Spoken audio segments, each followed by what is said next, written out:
one of the dark ages, as I'm calling it, in the books.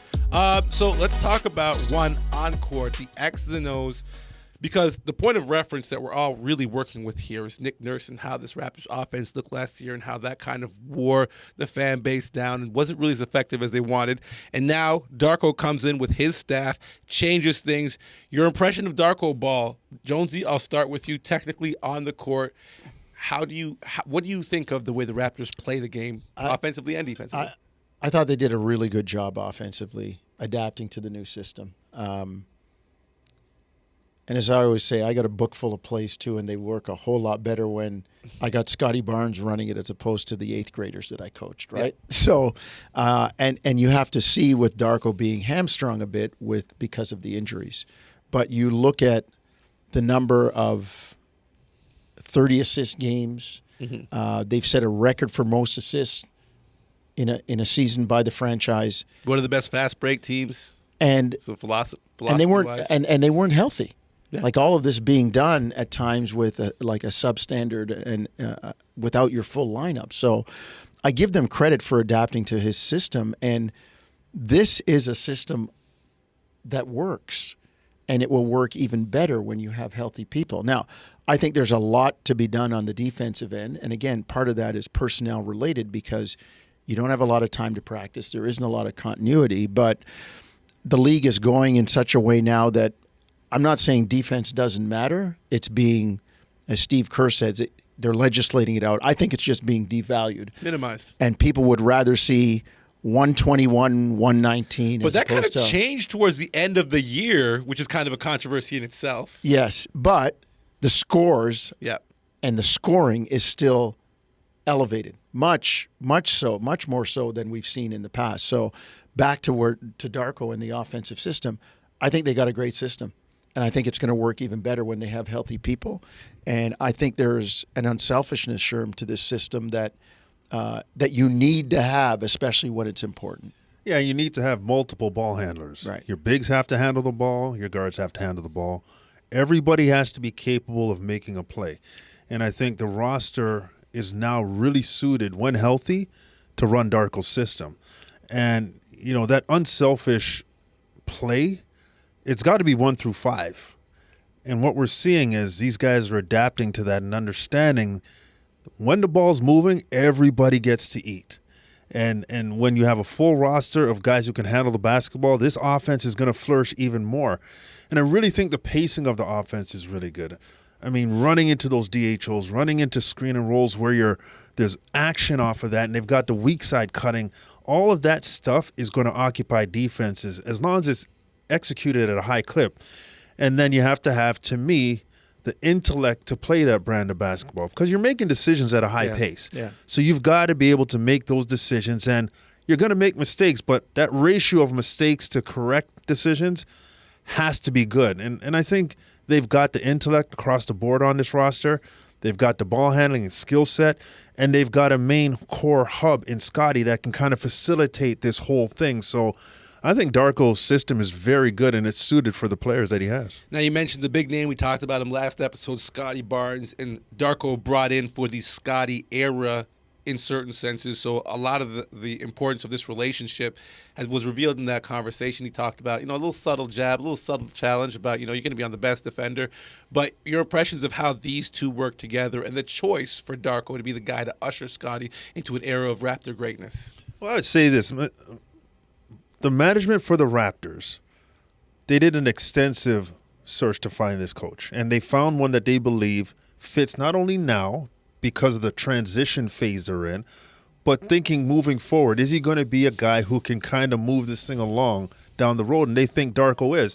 And I think the relationship is so important. Yeah. It was interesting that Gary Trent Jr. in preseason said, "This is the most I've communicated with a coach in my career."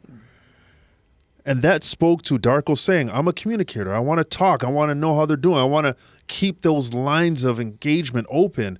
And Gary Trent said that very early in the season. And you can hear players say that Darko's communicating. His door is always open. They have these conversations. And it's not about basketball. No, 100%. It's exactly. life. It's Exactly. life. And the important thing, too, is understanding that Darko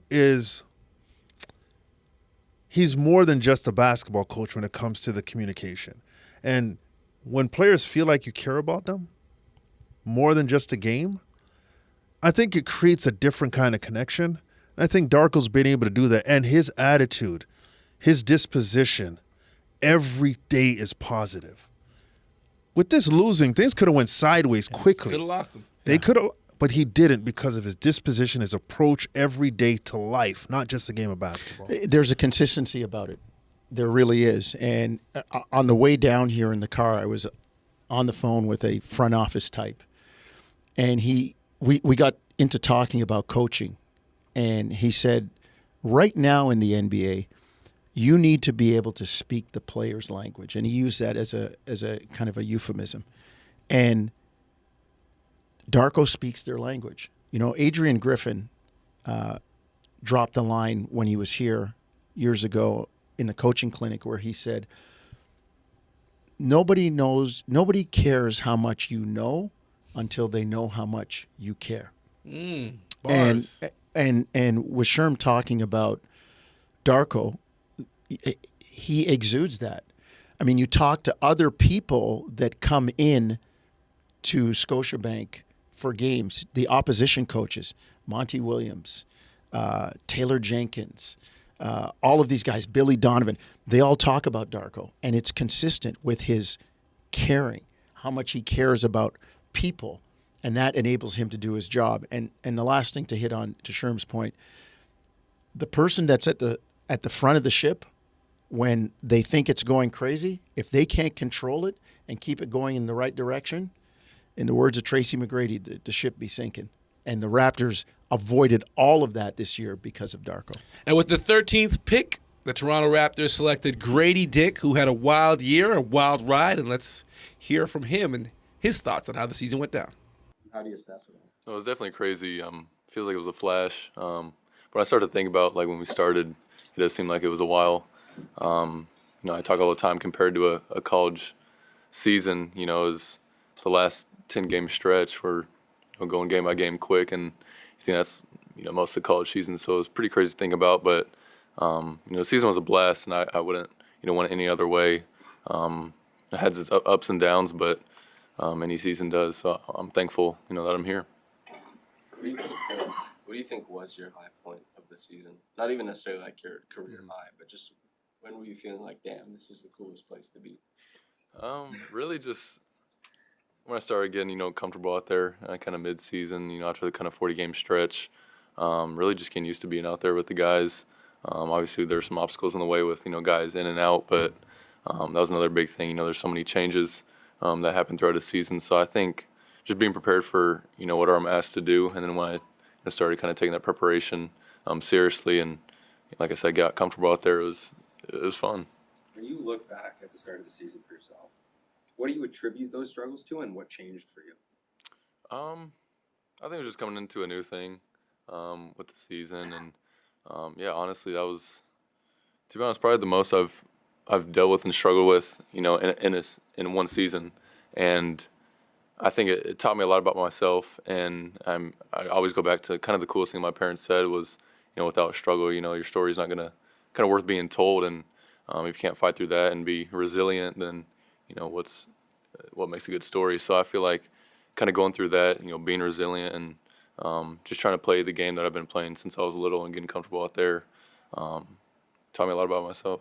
From literally draft night, you've been a fan favorite and have gotten so many cheers and everything every time you stepped on the court. What has it meant to you to get that much of a fan reception, literally just from the second you were drafted, and how did it help throughout your rookie season? It means everything. I don't think I'd get as much love anywhere else in here in Toronto, and just the people welcome me and my family from day one. I remember coming at the little Sprinter van and seeing my big picture on the arena, and I think that was the coolest thing because it was just genuine. I walk out and people are not like begging for pictures, but they're just like, if you have time, can we take one? And that was kind of my first look at, the Canadian just love and support, and I wouldn't want to be in any other city than this. All right, gentlemen, if you have the time, I would love to pick your brains about Gradey Dick. Not much left to pick, Vaughn. Okay, but let's talk about it, though, because a lot of adversity shown this year. He touched on it. But, I mean, we try to take the positive out of these things, but you learn so much about a player when they go through adversity. And we talked about the Raptors with Scotty Barnes and kind of what they've gone through. It's not a best-case scenario, but it is in a large scale a positive that we found out that Gradey, if he does struggle, has what it takes after that little reset they had midseason to get over the hump, learn, and adjust on the fly as a pro, kind of like what J.J. Redick confronted when he first came to the league, Jonesy. Yeah, it's important because you got to go through it at some point. Eventually, right, whether it's early or late. And sometimes if you're not strong enough and you go through it early, it can hurt you. Crush you. And you never get back to or achieve the potential that people think you could. And I think Gradey's handled this really well. He came in, there were expectations on him, and it just seemed like at times those expectations never changed, even with the changing landscape of the team and the personnel. And he was willing to, and we've seen that. He's willing to do whatever it takes to be good, to help the team, to become, an NBA player, a high-quality NBA player. And like I said, there are times when a young kid comes in, it can break you. And we're not seeing any signs of that with Gradey. Stayed aggressive. We're seeing the opposite. The harder it gets, the more he puts his nose to the grindstone. So I'm good with that. And that also speaks to character. And, for the Raptors, when you draft, you not only draft, the talent, the skills, you also draft the person and the character too. And I think, they did a good job with Gradey. And yeah, it was a tough first year for him, a really tough first year. But going forward with everything else he has and his staying power, his resilience, I think it augurs well for him and the Raptors in the future. I think when you're talking about Gradey, I'm a big proponent of throwing people in the deep end very early and seeing what they're made of. Because I feel like when there's distress, when there's tough times, when there's turmoil, character is either revealed or the lack of is exposed.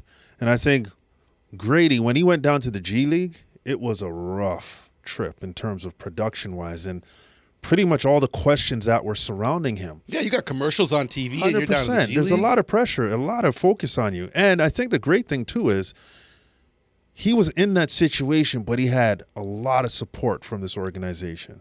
And he was able to find his way. When he got back to the big team, he figured some things out. Unfortunately, injuries happened, but the positive side of that is he got a lot of opportunities during that time. And I think one thing you can say about Gradey now is that the kid is tough. Yeah. The kid's got resilience. He's got bounce back. And we've heard players talk about this all the time. At some point, your confidence is not going to be the highest. You're going to be in a rut. Things aren't going your way. What gets you out of that? It's the hard work, that resilient attitude, and that bounce back ability. And he's shown very early that he has that. And if you're an organization, you want to see that early. You want to see a player figure it out, and you can say, okay, this is something I can invest in because this young man has what it takes to fight through some tough times. I think that's part of what develops a good, strong base for your organization.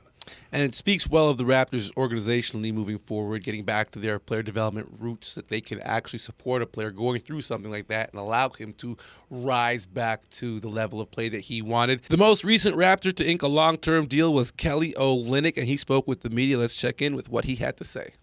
Looking forward to a few weeks off? Yeah, definitely. Obviously very challenging finish to the season. And I'm just wondering, even how things finished, how I presume you can go into an off season with some optimism and enthusiasm for a year from now. What's based on what? Yeah, I think, obviously, getting traded here, played a couple games, then it was All-Star break, so it was kind of a weird little, 10 days there. And then when we got back from All-Star break, won 3 in a row. We were feeling pretty good, and then dominoes just fell. injury. Obviously some personal stuff that no, you can't discount. Guys having to be away from the team, and then it was a tough stretch there. But I think when we had our guys in the lineup and we played well together, we were tough, scored the basketball. So just looking forward to getting a full team back and healthy. And yeah, I think that's what you look forward to. Being in Darko's system, I guess there's a few teams in the NBA that kind of play like that, through the elbows and work through a lot of dribble handoff stuff. As far as how you think it's going to develop over time and being a main part of it, what did you think about entering that system and how it went over the, past third of the season? Yeah, I think that's, I enjoy that system because, I get to touch the ball a lot. But I think, if you can continue to build in that and grow in that chemistry, it's tough to guard because there's not really a play or an action. Like it's all read and react. And, if they play you this way, you do this. If they play you this way, you do this. You can go to this side or this side, back and forth. So, it's hard to scout, it's hard to guard, and if you kind of master it and, continue to build that chemistry together, and you're on the same page, it's a thing of beauty and a work of art. Kelly, you alluded to how difficult that stretch was of 15 games, and you're right, it was injuries and things beyond the game of basketball. Can an experience like that galvanize a team? Obviously, like RJ and Quick were around the team as they got back into shape. Going into next season, could that maybe help you guys? Yeah, I think we went through a lot as a group together. And I think one thing is we kind of, we were together as a team. Guys generally liked each other. So I don't think there was any animosity or anything towards anybody. And everybody was, there fighting. When they were in the lineup, everybody was there, giving 110%, fighting when they could. And like I said, I think that we kind of rallied and supported those guys with whatever they were going through, and to parlay that into next year, I think that's you build on that. That's something that you can't just do off the jump. Being gone through that together and stuff. So I think it's good. It's definitely building blocks that you can, stack up and, call back on. The Raptors knew pretty early they wanted Kelly Olynyk long-term. You can just tell by the turnaround time from trade to the inking of the deal. And this is a conversation that's been happening for Raptors fans for a while, right? That stretch 5. Jonesy, I'll start with you. How important was it for them to get their guy? Look, we talked about it in the last episode. With he and Pirtle, you have the perfect stretch 5 for this era of the NBA. You've got a guy who, who can play on the perimeter, make the threes. He's a great facilitator in your offense, and he's crafty. He understands the game. He knows where other people are supposed to be. He's not in a hurry. There are times when Kelly goes to the basket, man, you time that thing with a sundial, and he gets there.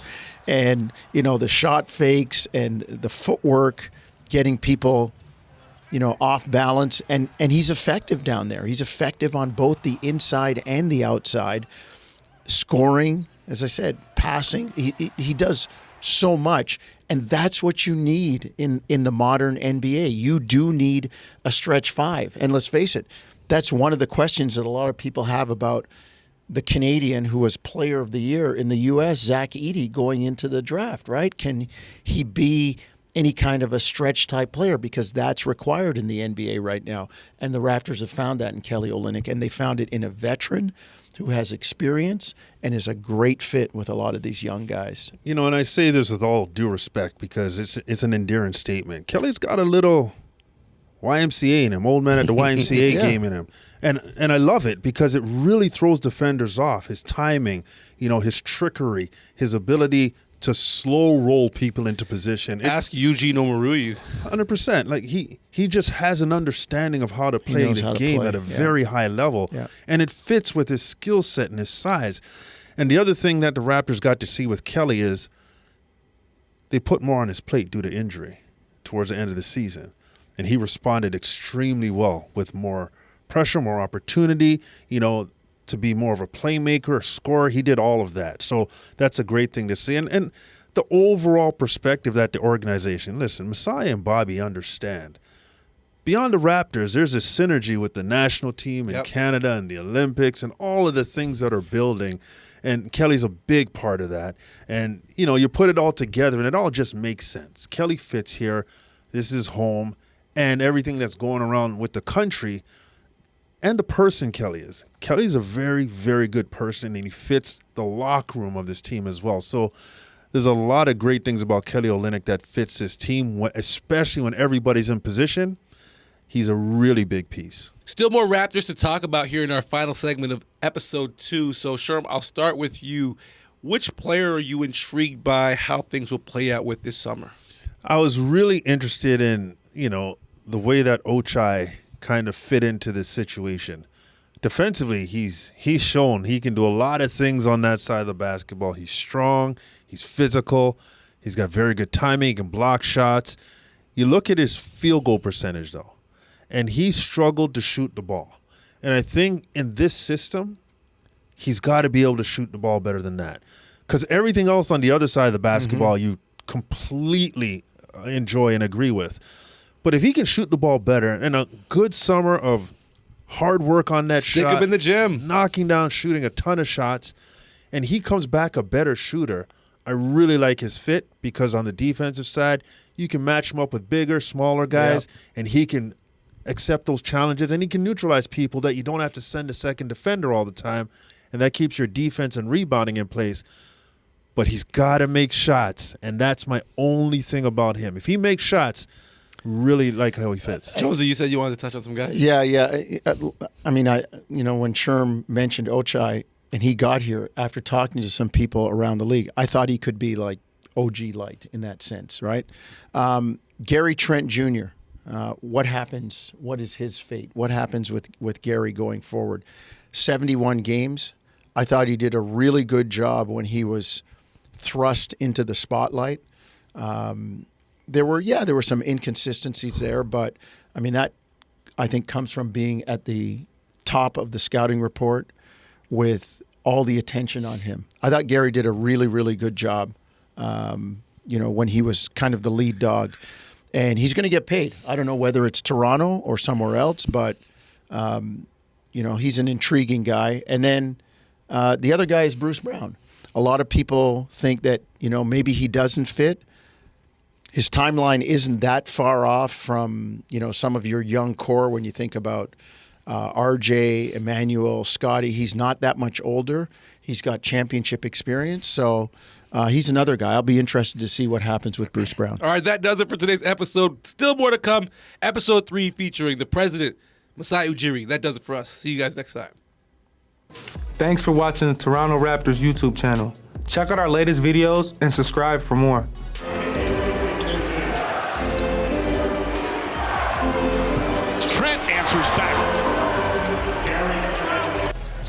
Gary, sidestep, 3.